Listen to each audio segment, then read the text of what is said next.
नमस्कार दोस्तों। आज हम बात करेंगे सोनम वांगचुक के बारे में। सोनम वांगचुक वही व्यक्ति है जिनके ऊपर 3 इडियट मूवी बनाई गई थी। आप सोचिए, कोई व्यक्ति जो महान ही होगा उन्हीं के ऊपर कोई मूवी बनेगी। सोनम वांगचुक एक साइंटिस्ट भी हैं, एक्टिविस्ट भी हैं, सोशलिस्ट भी हैं। अब सोचिए, ऐसे व्यक्ति को गिरफ्तार किया गया और वो केस क्या लगा, उनपे कौन सा एक्ट लगा? NSA, national security act. अब आप सोच सकते हैं, ये कानून जब आया था तब ये कहा गया था कि ये कानून सिर्फ आतंकवादियों के ऊपर ही लगेगा। क्या सोनम वांगचुक आतंकवादी हैं? वो तो एक साइंटिस्ट है। उन्होंने देश के आर्मी के लिए बहुत अच्छा काम किया। उनके नाम पे कई पेटेंट हैं पूरे विश्व में।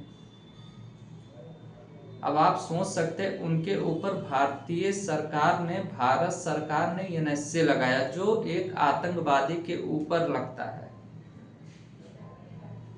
इतनी शर्मनाक घटना है। विश्व में क्या बताना चाहते हो लोगों को? भारत की सरकार, उनका डिमांड इतना ही था, जो मोदी जी पहले वहां पर जाके चुनाव के समय चुनाव के टाइम वहां जाके अपने मैनिफेस्टो में लिखे थे, वही उनका डिमांड था कि लद्दाख को 6 शेड्यूल में शामिल किया जाए संविधान के। वही उनका डिमांड था, पूरा कर दिए। कोई बहुत बड़ी बात तो थी नहीं। लेकिन क्यों नहीं पूरा किया गया? अडानी अंबानी के लिए वहां माइंस का काम कैसे करते अडानी अंबानी, अगर 6 शेड्यूल में शामिल कर दिया जाता।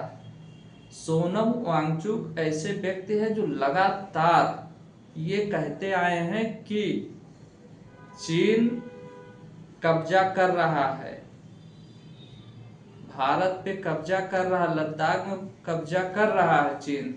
लेकिन भारत सरकार के कान में जूं तक नहीं रेंगता। 26 सितंबर 2025 को सोनम वांगचुक को गिरफ्तार कर लिया गया। अब आप लोग खुद सोचिए, ऐसे व्यक्ति को गिरफ्तार कर लिया गया जो देश का भला सोचता है। ये कहा गया कि सोनम वांगचुक भड़काऊ भाषण दिए हैं। उनकी एक भी स्पीच भारत सरकार को नहीं मिली कि उसमें वो जनता को भड़का रहे हैं। लेकिन वहीं पर बीजेपी सरकार के बहुत से नेताओं का भड़काऊ भाषण मिल गया, लेकिन उनके ऊपर एनएसए नहीं लगा। इनकी क्या नीयत हो सकती है? अडानी को 1 रुपए में पेड़ बेचते हैं। देश की जनता, अभी भी टाइम है, जाग जाइए। बीजेपी सरकार रहे या ना रहे कोई मतलब नहीं, कम से कम प्राकृत तो रहनी चाहिए। कब तक तुम अडानी अंबानी के पीछे पड़े रहोगे, उन्हीं का दामन पकड़ के चलोगे? सोनम वांगचुक को रिहा किया जाए, क्योंकि वो प्राकृत के साथ रहते हैं। एक तरह से प्राकृतिक आदमी हैं, साइंटिस्ट भी है। आज यानी मंडे को 6 अक्टूबर को सुप्रीम कोर्ट में सुनवाई है और चल भी रही है। इनकी पत्नी ने ये कहा कि किस आधार पर इनको गिरफ्तार किया गया और हमको बताया क्यों नहीं गया। बहस चल रही है सुप्रीम कोर्ट में। लेकिन भारत सरकार इतना नीचे गिर जाएगी ये किसी को नहीं पता है।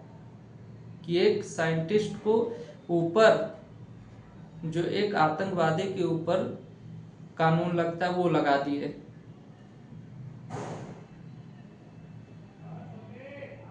जय हिंद।